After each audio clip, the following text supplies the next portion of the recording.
CNX India TV, C Voter आणि ABP माझाचा survey आला आणि संघामध्ये खळबळ सुरू झाली. खळबळ म्हणण्यापेक्षा संघ अतिशय दक्ष झाला. तसा संघ नेहमी दक्ष असतोच, पण हा जो सर्वे पाहिला आणि संघाने आपल्या हालचालीला वेग दिला. तातडीने दिल्लीतल्या प्रमुख लोकांशी त्यांनी संवाद सुरू केला. प्रत्येक राज्याच्या प्रमुखाशी त्यांनी बोलायला सुरुवात केली. अनेक गोष्टी गेल्या 2 दिवसामध्ये घडल्या आणि संघाने पंतप्रधान नरेंद्र मोदी यांना 8 दिवसामध्ये भविष्याचा काय प्लॅन आहे किंवा या 5 राज्याच्या निवडणुका आपण कशा जिंकणार आहोत या संदर्भामध्ये आपण ब्रीफ करावं किंवा माहिती द्यावी अशी सूचना केली. आता ह्या सगळ्या बातम्या आहेत. या बातम्या विविध माध्यमातून, विविध श्रोताकडनं, विविध सूत्राकडनं आपल्याला समजतात. पण एक गोष्ट नक्की आहे की भारतीय जनता पार्टीमध्ये मोठं काहीतरी घडतंय. काहीतरी मोठे फेरबदल, काहीतरी मोठी कल्पना, काहीतरी मोठं डिझाईन भविष्यामध्ये येऊ शकतं. त्यावर आज आपण बोलणार आहोत. नमस्कार, मी राजू पाटील आणि आपण पाहत आहे द रिंग लाईव्ह. खरं म्हणजे भारतीय जनता पार्टीचं देशामध्ये सरकार असलं तरी ते संघाचंच सरकार आहे. संघ हा भारतीय जनता पार्टीमध्ये शेवटचा आदेश आहे आणि ज्या ज्या गोष्टी संघाला हव्या आहेत त्याच भारतीय जनता पार्टीला कराव्या लागतात. त्याशिवाय वेगळं काही करण्याचा जर प्रयत्न भारतीय जनता पार्टीने केला तर ते कुठल्याही किमतीमध्ये संघ आणि संघाचे देशभरातले स्वयंसेवक सहन करीत नाही. हल्ली संघ मोदींवर नाराज आहे. आजच नाही आहे, केवळ आजच हा सर्वे आला म्हणून नाही आहे की गेल्या 1 वर्षापासून संघाच्या डोक्यामध्ये भविष्यामध्ये आपल्याला नेतृत्वात बदल करावा लागेल. भारतीय जनता पार्टीची रचना बदलावी लागेल. नवे लोक पुढे आणावे लागतील. जे लोकांचा चेहरा आता लोकांना नकोस आहे त्यांना बाजूला करावं लागेल. अशा अनेक पातळ्यांवर काम सुरू आहे. आणि दुसरीकडं भारतीय जनता पार्टीतला जो असंतोष वाढतोय, मग तो वसुंधरा राजे शिंदे यांच्या बाबतीतला असेल किंवा खुद्द शिवराज सिंग चौहान साहेब सुद्धा भारतीय जनता पार्टीवर प्रचंड नाराज आहेत. राजनाथ सिंग नाराज आहेत. नितीन गडकरी नाराज आहेत. अशी नाराजांची एक मोठी टीम भविष्यामध्ये तयार होऊ शकते आणि भारतीय जनता पार्टीला फार मोठा फटका बसू शकतो याची कल्पना संघाला अगोदरच आहे. आणि म्हणून त्याने असा निर्णय घेतला की एका चेहऱ्यावर निवडणूक लढली जाऊ शकत नाही. एका मुद्द्यावर निवडणूक लढली जाऊ शकत नाही. हिंदू मुस्लिम हा जो भारतीय जनता पार्टीचा मूळ फॅक्टर आहे, हा फॅक्टर सुद्धा भविष्यामध्ये चालण्याची शक्यता नाही याची कल्पना पूर्णपणे संघाच्या धुरीणानं आहे. आणि म्हणून संघाने गेल्या 2 दिवसामध्ये पंतप्रधान नरेंद्र मोदी, राजनाथ सिंग किंवा JP नड्डा आणि अमित शहा यांच्याबरोबर संपर्क करून त्यांना काय भविष्यातला काय प्लॅन करणार आहोत ही जी अशा पद्धतीचे सर्वे आलेले आहेत. आणि 5ही राज्यातले सर्वे काही भारतीय जनता पार्टीसाठी समाधानकारक नाही आहे. म्हणजे सांगितलं जातं की 5 पैकी 3 राज्य काँग्रेस जिंकतोय. एका राज्यामध्ये भाजपाला चान्सेस आहेत, तेही जिंकण्याची खात्री नाही, चान्सेस आहेत, शक्यता आहे. आणि मिझोरम तर स्वतंत्रपणे मिझो फ्रंटच तिथे पुन्हा निवडून येतोय. आणि उद्याच्या निवडणुकीमध्ये म्हणजे नोव्हेंबरमध्ये आता ज्या विधानसभेच्या निवडणुका होऊ घातलेल्या आहेत, या निवडणुकीमध्ये जर भारतीय जनता पार्टीचा पराभव झाला किंवा भारतीय जनता पार्टीला अधिक राज्यामध्ये पराभव सहन करावा लागला तर त्याचा परिणाम देशामध्ये संपूर्णपणे होईल. आणि त्यासाठी तुमचा काय प्लॅन आहे अशा पद्धतीची विचारणा सध्या चालू आहे. अशा पद्धतीच्या गुप्त बैठकाही चालू आहेत. आणि त्यातली एक बातमी मी आपल्याला सांगणार आहे की महाराष्ट्राच्या बाबतीतली बातमी ती आपल्याला मी सांगण्याचा प्रयत्न करणार आहे की नरेंद्र मोदी यांना आणि अमित शहा यांना वाटतं की नितीन गडकरी यांनी महाराष्ट्रामध्ये जावं. महाराष्ट्राचं नेतृत्व त्यांनी करावं. महाराष्ट्र भारतीय जनता पार्टीचं नेतृत्व करावं आणि त्यांच्या बदल्यामध्ये देवेंद्र फडणवीसांना केंद्रामध्ये घ्यावं. आता देवेंद्र फडणवीसांना केंद्रामध्ये घेण्याचा जो काही भारतीय जनता पार्टीचा विचार आहे आणि नितीन गडकरी यांना राज्यामध्ये पाठवण्याचा जो काही भारतीय जनता पार्टीचा विचार आहे, त्या विचाराच्या पाठीमागचं लॉजिक खूप महत्त्वाचं आहे.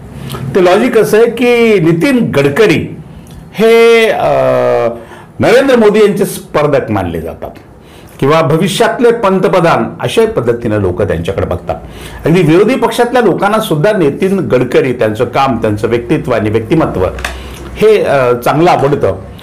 ते भविष्यामध्ये नितीन गडकरी जर जागा भारतीय जनता पार्टीला 40-50 जागा जर कमी आल्या आणि तडजोडीचं जर सरकार बनवण्याची वेळ आली तर नितीन गडकरीचं नाव पुढे येऊ शकतं आणि मोदीजींना संघ बाजूला करू शकतो अशी भीती मोदीजींना असल्यामुळं त्या अगोदरच त्यांना महाराष्ट्रामध्ये पाठवण्याचा प्रयत्न सध्या केंद्रीय पातळीवरून किंवा हे भारतीय जनता पार्टीचं जे त्रिकूट आहे, अमित शहा, JP नड्डा आणि पंतप्रधान मोदी, हे सध्या करतायत अशा पद्धतीची चर्चा आहे. चर्चा असण्यापेक्षा तशा पद्धतीच्या हालचाली आहे. आणि मग देवेंद्र फडणवीसांना केंद्रामध्ये घेण्याच्या पाठीमागचा लॉजिक असं आहे की महाराष्ट्रामध्ये देवेंद्र फडणवीसांच्या नेतृत्वाखाली फार मोठा विजय किंवा फार मोठ्या निवडणुका लढवण्याची जी शक्यता आहे, ही शक्यता भारतीय जनता पार्टीला अलीकडच्या काळामध्ये कमी वाटते. आणि देवेंद्र फडणवीसांचा चेहरा महाराष्ट्रात पुढे करून जर आपण निवडणुका लढवण्याचा प्रयत्न केला तर त्याचा फार मोठा फटका भाजपला बसू शकतो अशा प्रकारची भीती भारतीय जनता पार्टीला आहे. त्यामुळे त्यांना महाराष्ट्रातून उचलून केंद्रामध्ये घ्यावं आणि केंद्रामध्ये त्यांचा फायदा घ्यावा. जे उच्चवर्णीय कास्ट आहेत देशभरामधल्या, त्या कास्टमध्ये पुन्हा एकदा जो असंतोष मधल्या काळामध्ये त्यांच्यामध्ये सुद्धा निर्माण झालेला आहे की उत्तर प्रदेशमधला किंवा गुजरातमधला जो ब्राह्मण वर्ग नाराज झालेला आहे किंवा सातत्याने ब्राह्मण वर्ग अलीकडच्या काळामध्ये, या वर्षभराच्या काळामध्ये मोदीजींच्या नेतृत्वावर टीका करण्याचा प्रयत्न करतोय, तर त्यावर एक औषध ते असेल. आणि शिवाय देवेंद्र फडणवीस थेट पंतप्रधान पदाच्या पदाला आव्हान देणार नाहीत, त्यामुळे त्यांना तिथून उठवावं, दुहेरी फायदा होईल. महाराष्ट्रामधून देवेंद्र फडणवीस केंद्रात गेल्यामुळे महाराष्ट्रामधलं भारतीय जनता पार्टीचं वातावरण थोडंसं दुरुस्त होण्याला मदत होईल. नितीन गडकरी हे केंद्रातून महाराष्ट्रामध्ये आल्यामुळं जो धोका वाटतो नरेंद्र मोदी यांना नितीन गडकरींचा भविष्यामध्ये की संघ त्याला अचानक पुढे करू शकतो आणि अशा पद्धतीने त्यांना जर अचानकपणे पुढे केलं तर आपल्या पंतप्रधान पदाला धक्का बसू शकतो असा संशय किंवा अशा प्रकारचं वातावरण सध्या दिल्लीमध्ये पाहायला मिळत आहे. या सगळ्या गोष्टीचा अर्थ एकच आपण समजून घ्यायचा आहे की भारतीय जनता पार्टी सध्या अलबेल नाहीये.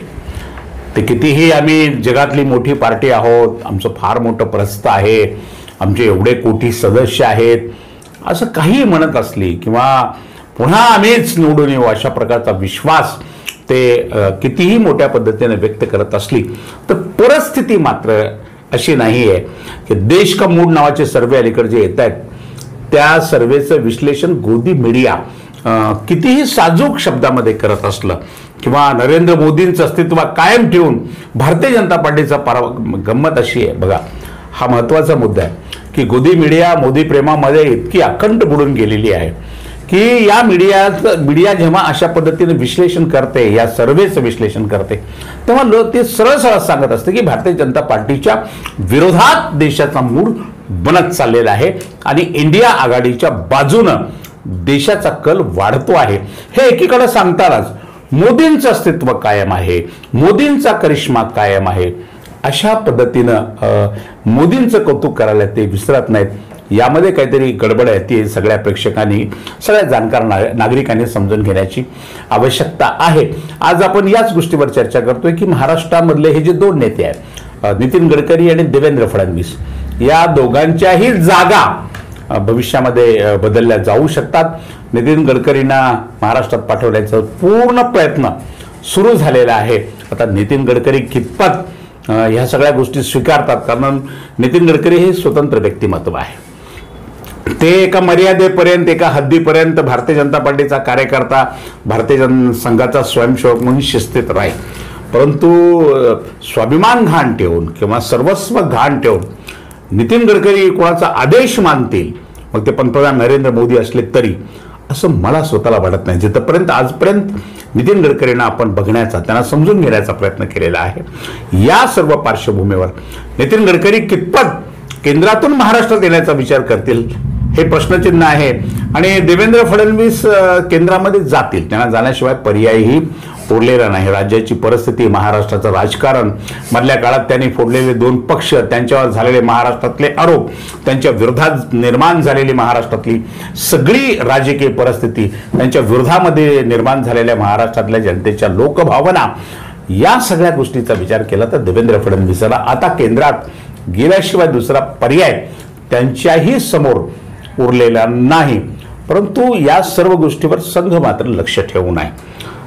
प्रत्येक गोष्ट, छोटी मोठी जी काही देशात घडते त्या प्रत्येक गोष्टीच्या पाठीमागे संघ असतो.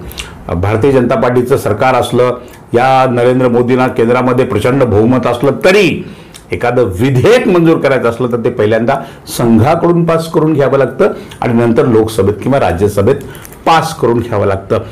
अशा एका विशिष्ट चौकटीमध्येच नरेंद्र मोदी, अमित शहा, JP नड्डा वगैरे मंडळीला काम करावं लागतं.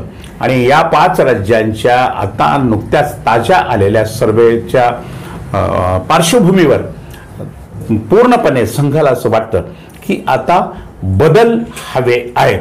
केवळ महाराष्ट्रापुरते किंवा केवळ नितीन गडकरींना महाराष्ट्रात आणणे किंवा फडणवीसांना केंद्रात पाठवणे एवढेच नव्हे तर पंतप्रधानाचा चेहरा सुद्धा भविष्यात बदलावा लागेल काय, असा प्रश्न सध्या संघाने ऐरणीवर घेतलेला आहे. आणि त्याचाच एक भाग म्हणून 5 राज्यांचे निकाल हे आपल्याला समाधानकारक नाहीत किंवा 5 राज्यांचा सर्वे भारतीय जनता पार्टीसाठी समाधानकारक नाही. तुमचा काय प्लॅन आहे, तुमचं भविष्यातलं काय नियोजन आहे, त्याचा अहवाल सादर करण्याचे आदेश, आता आदेशच म्हणतो आपण त्यांना, संघाने भारतीय जनता पार्टीला दिले असल्याची वरिष्ठ पातळीवर आणि जे सूत्र आहेत आमच्याबरोबर बोलणारे किंवा मी ज्यांच्यावर सातत्याने या संदर्भामध्ये बोलत राहतो त्यांना असं वाटतं की हे सगळं आता काहीतरी गडबड पूर्णपणे सुरू झालेली आहे. एक ही जी निवडणूक संपण्याच्या पूर्वी पण काही घडू शकेल.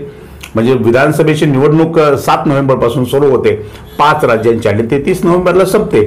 त्याच्या अलीकडे पण काही घडू शकतं देशामध्ये, अशा प्रकारचं वातावरण सध्या नागपूर आणि दिल्लीमध्ये आहे.